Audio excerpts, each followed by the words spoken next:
नमस्कार, news time Bharat में आप सभी का स्वागत है। आज बात करते हैं भारत सरकार को लेकर। सरकार को बताना चाहिए कि बायोलॉजिकल ई कितने टीका का उत्पादन करेगी और उसके कितने हिस्से पर भारत का हक होगा।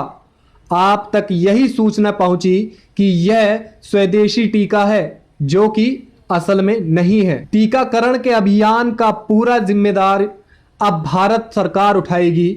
प्रधानमंत्री नरेंद्र मोदी ने आज राष्ट्र के नाम संबोधन में कहा कि 21 जून से राज्यों की खरीद का 25% हिस्सा भी केंद्र खरीदार राज्यों को देगा। 18 साल से ऊपर के सभी को मुफ्त दिया जाएगा।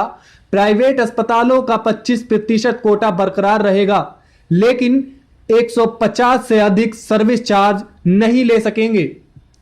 प्रधानमंत्री ने इससे पहले राज्यों पर जवाबदेही डाल दी। कहा कि 16 जनवरी से 21 जनवरी तक टीका अभियान की एक व्यवस्था चली आ रही थी, लेकिन राज्यों की तरफ से भांति भांति के स्वर उठने लगे। कहा जाने लगा कि संविधान में स्वास्थ्य राज्यों का विषय है, इसलिए फैसला किया गया है कि 1 मई से टीका अभियान की जवाबदेही राज्यों को दे दी गई।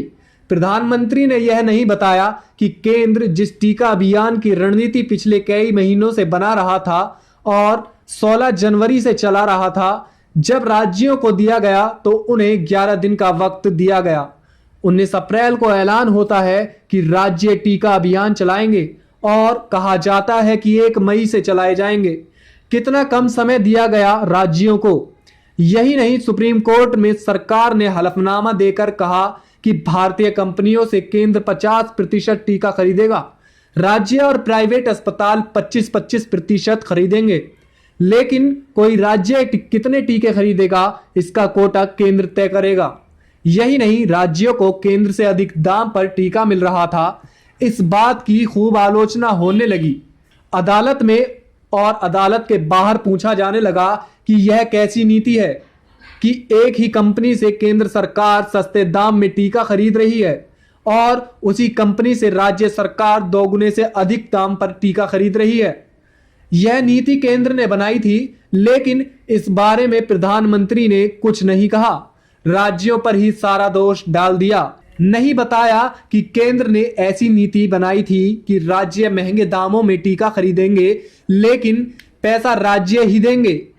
राज्य पूछने लगे कि केंद्र ने टीका खरीदने के लिए 35,000 करोड़ का प्रावधान किया है, वह पैसा कहां है? उसी पैसे से टीका खरीदकर राज्यों को दिया जाए ताकि राज्यों पर अतिरिक्त आर्थिक बोझ ना पड़े। यही नहीं, राज्यों को ग्लोबल मार्केट में टीका खरीदने के लिए छोड़ दिया, जबकि यह काम केंद्र का था। राज्य अपनी जवाबदेही में फेल नहीं हुए, बल्कि कहने लगे कि टीका तो केंद्र को खरीदना था। केंद्र से गारंटी चाहती है। राज्यों के दबाव में आने से पहले केंद्र को इन पहलुओं पर विचार करना चाहिए था। जब एक के बाद एक ग्लोबल टेंडर फेल होने लगे और भारतीय कंपनियों से टीका मिलने का चांस कम होने लगा, तब अशोक गहलोत, अरविंद केजरीवाल, नवीन पटनायक, पिनराई विजयन, हेमंत सोरेन जैसे विपक्ष के मुख्यमंत्री आवाज उठाने लगे। केरल विधानसभा ने प्रस्ताव पास किया कि केंद्र ही टीका खरीदे। केंद्र टीका अभियान का अधिकार दे, इसलिए किसी विधानसभा ने प्रस्ताव पास नहीं किया था। नवीन पटनायक ने राज्यों को पत्र नहीं लिखा था। 5 जून को राहुल गांधी ने पहले कहा था कि केंद्र ही खरीद करे और वितरण करे। प्रधानमंत्री ने विपक्ष की बात तो मानी, लेकिन सारा दोष राज्यों पर डाल दिया। 18 अप्रैल 2021 को ममता बनर्जी ने लिखा था कि टीका खरीदने की जिम्मेदारी राज्य पर डाल दी जाए, राज्य अपने फंड से टीका खरीदें। पंजाब के मुख्यमंत्री ने भी कहा था कि राज्य को अपनी वैक्सीन नीति बनाने दें। प्रधानमंत्री ने कहा कि कुछ ही समय बाद राज्य विरोध करने लगे। विरोध करने वालों में बीजेपी शासित राज्य नहीं थे, लेकिन क्या केंद्र ने वही नीति बनाई जैसी राज्य चाहते थे? 19 अप्रैल को केंद्र राज्यों पर टीका की जवाबदेही डालता है, लेकिन उसके एक दिन पहले पूर्व प्रधानमंत्री मनमोहन सिंह प्रधानमंत्री को पत्र लिखते हैं। मनमोहन सिंह कहते हैं कि केंद्र सरकार अगले 6 महीने में किन टीकों की डिलीवरी की उम्मीद कर रही है, यह स्पष्ट किया जाए। लिखा था कि पहले ही टीके का ऑर्डर दे दिया जाए। ये भी बताएं कि कैसे इस सप्लाई का राज्यों में वितरण किया जाएगा। 10% इमरजेंसी के लिए रख ले, लेकिन बाकी का प्रयोग किस तरह करना है इसे लेकर राज्य ठीक से प्लान कर सकें।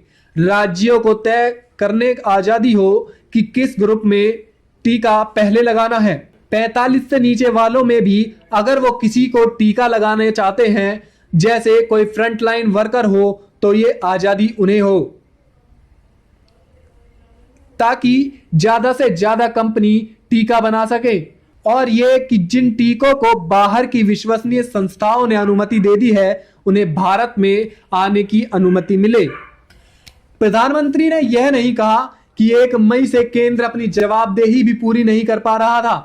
50% आज भी बहुतों को दूसरी डोज नहीं मिली है, लिहाजा कोवैक्सीन की दूसरी डोज का अंतराल 3 महीना कर दिया गया। टीका अभियान को लेकर सवाल उठने लगा कि पिछले साल जब दुनिया के बड़े देश खरीद रहे थे, तब भारत क्या कर रहा था। इसका सीधा जवाब तो नहीं दिया, लेकिन प्रधानमंत्री ने कहा कि अपने देश के वैज्ञानिकों पर भरोसा था, इसलिए सरकार टीके के वितरण के काम में लग गई। अमेरिका जैसे देश अपनी कंपनियों के अलावा दूसरे देश की कंपनियों से भी टीका खरीद रहे थे। इसका मतलब यह नहीं कि उन्हें अपने देश के वैज्ञानिकों पर कम भरोसा था। अब सवाल यह उठता है, इस वक्त देश में टीके की खास जरूरत है और तीसरी लहर भी जल्द ही आने वाली है। अब देखना यह होगा कि कोरोना वायरस की तीसरी लहर को सरकार रोकने में कितना कामयाब होती है। किस तरह से तीसरी लहर को रोकने के लिए सफल कदम उठाएगी। क्या मोदी जी भारत की जनता को बचाने के लिए कोई सफल कदम उठाएंगे? ऐसी ही बड़ी खबरों को देखने के लिए जुड़े रहें हमारे साथ न्यूज़ टाइम भारत।